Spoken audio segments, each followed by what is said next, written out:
Olá, oitavo ano, tudo bem? Na última aula a gente falou um pouquinho sobre o sistema cardiovascular. E aí, dando continuidade ao sistema cardiovascular, hoje eu vou falar com vocês sobre sangue.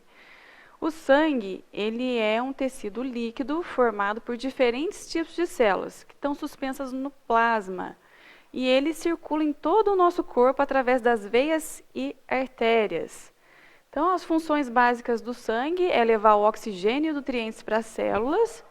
Ele vai retirar os tecidos dos tecidos, as sobras das atividades celulares, como o gás carbônico produzido na respiração celular, e ele vai conduzir os hormônios que a gente produz para todo o organismo.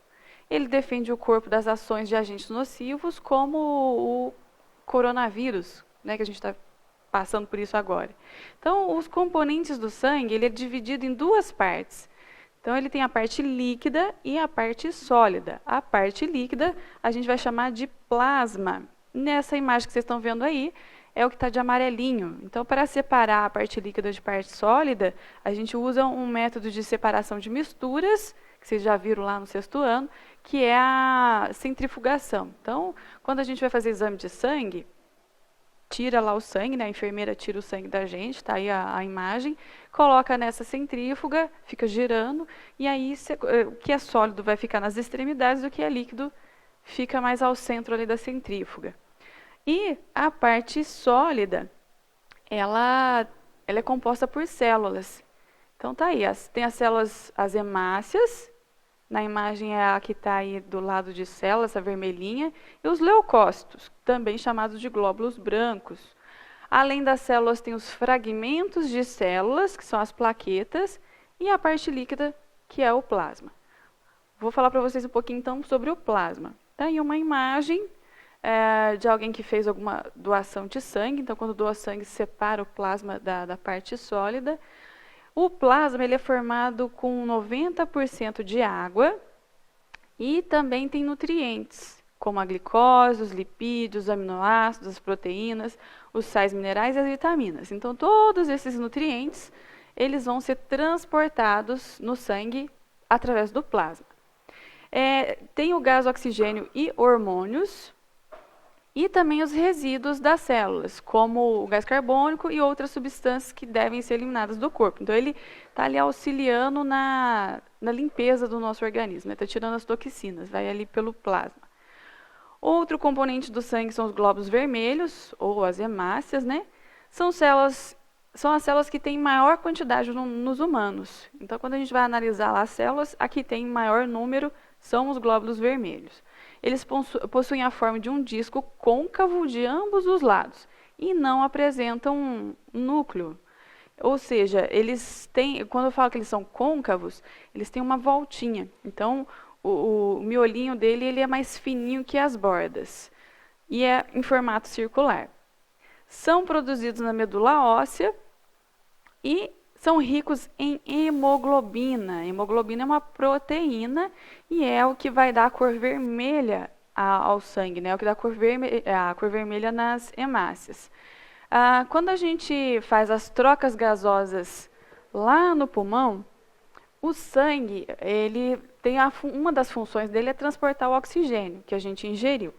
E aí, esse oxigênio ele vai grudar nessa proteína, na hemoglobina. Só que para grudar na hemoglobina precisa de ter ferro. Então, se você não está tendo uma alimentação adequada, se você não está ingerindo esse sal mineral em quantidades suficientes, a hemoglobina não vai conseguir juntar lá com o oxigênio, não vai conseguir grudar. Então, por isso a importância de estar comendo vegetais verdes escuros e beterraba, para ter ferro na hemoglobina, para que ela consiga fazer o transporte de oxigênio.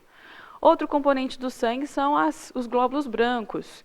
Eles são produzidos na medula óssea também, são as células de defesa do nosso organismo e eles destroem os agentes estranhos. Então, por exemplo, se a gente está inspirando e aí entrou algum micro-organismo patogênico no nosso corpo, são os glóbulos brancos que vão ir lá detectar, eles vão fazer uma invaginação nesse agente nocivo e depois eles vão dar um jeito de eliminar isso do nosso corpo.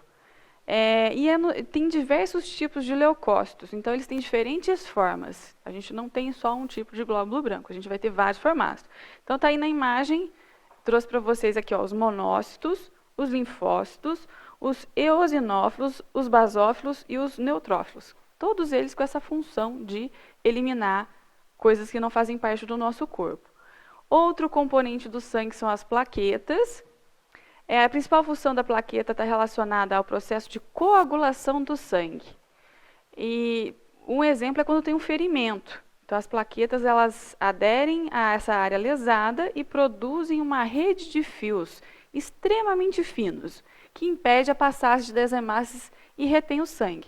Então, trouxe aqui para vocês um esquema mostrando a função das plaquetas. Então, imagina que aqui é o nosso tecido da pele e a nossa epiderme, e aí essa epiderme sofreu algum dano. Ah, estou lá descascando batata, quando vê, cortei lá a minha pele. Então, imagina que isso aqui é um corte. Na mesma hora, começa a sair sangue. Então, a gente vai perder as hemácias. Então, vai sair essas hemácias porque rompeu o vaso sanguíneo. O que é a função das plaquetas? É o que está aqui na imagem, está de vermelho escuro, umas linhas. Elas vão começar, é como se estivesse costurando essas hemácias. Então, está aí essas linhas mais escuras, elas vão segurar as hemácias. Com o tempo, aquilo vai formar uma casquinha e aquele tecido que foi danificado vai ser regenerado e, com o tempo, o tecido ele volta a cobrir de novo a pele, o vaso sanguíneo ele volta a ter as células ali que vai continuar o fluxo sanguíneo. Então, as plaquetas elas são extremamente importantes para a gente porque elas evitam que a gente perca muito sangue. Algumas pessoas nascem produzindo poucas ou quase nada de plaquetas. São as pessoas hemofílicas. Então, quem tem hemofilia não produz plaquetas a ponto de segurar esse sangue. Então, tem que tomar maior cuidado, porque não pode machucar. Qualquer machucadinho pode causar hemorragia. Dentro de sangue, a gente vai falar agora sobre os tipos sanguíneos. Então, os tipos sanguíneos eles são sistemas de classificação do sangue. Existem vários sistemas para classificar o sangue. O mais usado é o descoberto em 1901 pelo médico austríaco, o Karl Landsteiner, que é esse aí da imagem, e ele propôs o sistema ABO. A gente vai aprender aqui um pouquinho sobre o sistema ABO. E além do sistema ABO, tem o fator Rhesus, que é outra classificação do sangue. Para falar de sistema ABO, trouxe aí para vocês um quadro e um esqueminha para falar sobre os tipos sanguíneos. Então, hoje em dia, a gente usa esse sistema, que são 4 tipos de sangue diferentes. Então, tem lá a pessoa do tipo sanguíneo A. Na hemácia de quem é tipo A, ele vai ter o aglutinogênio, que é o antígeno A. Então, nessa imagem aí, vocês estão vendo que são bolinhas azuis. É uma simbologia, né? Só para mostrar que ali tem um material que é diferente dos outros sangues. Além de produzir o aglutinogênio antígeno A, a pessoa que tem o tipo sanguíneo tipo A, ela vai produzir aglutinina anti-B. Ou seja, ela vai produzir anticorpos anti-B. Quem é do tipo B vai ter lá nas hemácias o aglutinogênio antígeno B. Na imagem aí, vocês estão vendo que tem aí quadradinhos verdes. Então, simbolizando que tem um material que é diferente do tipo A. Além do antígeno B, lá nas hemácias vai produzir a aglutinina anti-A. Então, quem é do tipo sanguíneo B, produz anticorpos anti-A. Quem é do tipo AB, lá nas hemácias, ele vai ter aglutinogênios antígeno A e antígeno B. Então, na imagem, vocês estão vendo quadradinhos verdes e bolinhas azuis, tem lá na hemácia. E ele não vai produzir anticorpos, nem anti-A, nem anti-B. Já o tipo sanguíneo O, ele não tem antígenos nas hemácias. Ele não vai produzir nenhum antígeno, mas ele produz anticorpos. E ele vai produzir o anti-A e o anti-B. E aí, isso aqui não era conhecido antigamente. O pessoal fazia transfusão de sangue e muita gente falecia por conta dessas transfusões de sangue, porque não tinha esse conhecimento.